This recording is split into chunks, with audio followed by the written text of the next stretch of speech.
إن الحمد لله نحمده ونستعينه ونستغفره ونعوذ بالله من شرور أنفسنا ومن سيئات أعمالنا من يهده الله فلا مضل له ومن يضلل فلا هادي له وأشهد أن لا إله إلا الله وحده لا شريك له وأشهد أن محمدا عبده ورسوله صلى الله على آله وصحبه ومن تبعهم بإحسان إلى يوم الدين أما بعد. Falenderimet, lavdrimet, adhurimet, hamdi i qoftë vetëm Allahut Azza wa Jall, ndërsa salavatet dhe selamet të përzemërta i dërgojmë për shëmbëllëtëris tonë Muhammed Mustafa sallallahu alaihi wasallam, familjes së tij, shokëve të tij dhe të gjithë atyre të cilët e ndjekin në rrugën e tij deri në ditën e gjykimit. Allah në bëj prej tyre, amin. Vëllezër të dashur besimtar, tema të cilën fillimisht e përkujtoja veten time, pastaj inshallah taala do t'ju përkujtoj edhe juve, ka të bëj me temën ulja mbi varr dhe falja drejt tij. Vëllezër të dashur, Allahu i madhëruar i krijoi njerëzit në formën më të mirë. Nuk ka krijesë më të bukur, nuk ka krijesë më të mirë që ka krijuar Allahu si njeriu. Këtë e dëshmon vetë Allahu Gjelleshanu ku thot në ajetin kuranor, laqad khalaqna al-insana fi ahsani taqwim, dhe unë e kam krijuar njeriu në formën më të bukur.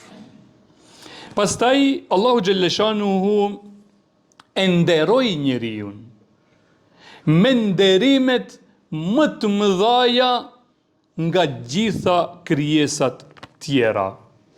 E nderoi atë me shëndet, familje, pasuri, tregti, dije. Do të thonë, ja dha nderimet më të mëdha.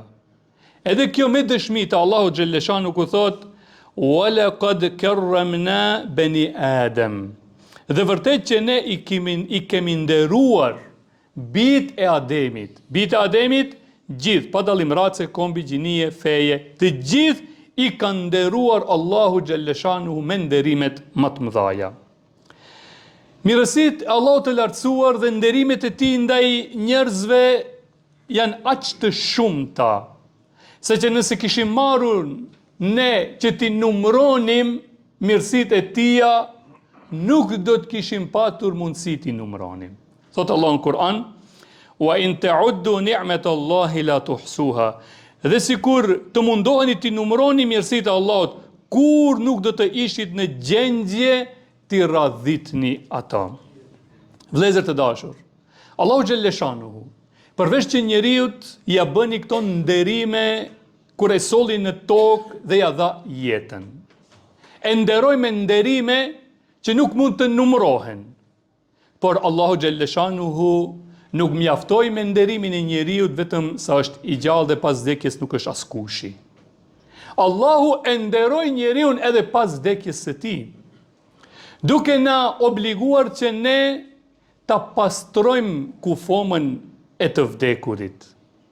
E mandej ta qefinosim atë, mandej ta parfimosim atë, mandej t'ja falim xhenazen, t'ja bëjmë halal hakun, të kërkohet halalëku për të nga persona që ai ju ka hyrë në hak, t'i paguhen borxhet, ta varrosim në tokë dhe t'ja kthejmë tokës nga toka vim, e në asnjë mënyrë mos lejojmë që të djeget kufoma e të vdekurit.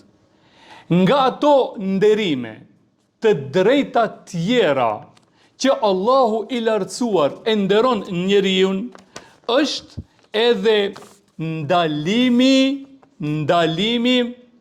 i shkeljes apo uljes në varr dhe namazi mbi të apo në drejtim të tij. Edhe kjo është pjesë e nderimit të vdekurit. Çfarë thot pejgamberi selam?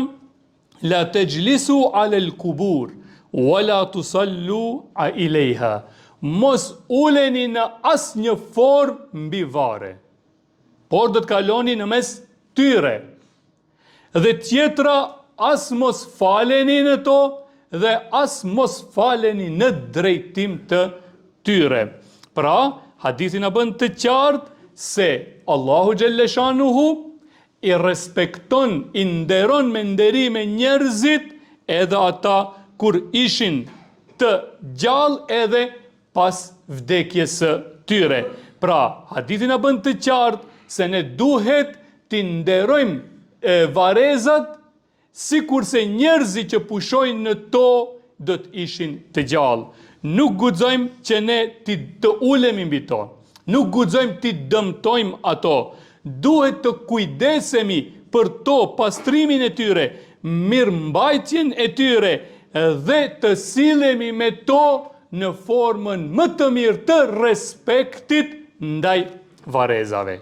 Po ashtu, hadithi na bën të qartë edhe atë se besimtari dhe besimtarja nuk guxon që të falë namaz në to, apo në drejtim të tyre, pa marrë parasysh personin i cili pushon aty, edhe nëse ishte dietari më i madh, diçka e tillë është e ndaluar. Lutim Allahun e madhruar me emrat e tij të bukur dhe cilësitë e tij të larta, të na begatoj neve, t'i begatoj fëmijët tonë, besimtarët musliman dhe mbar njerëzimin me begatit e tija të pafundta. Amin.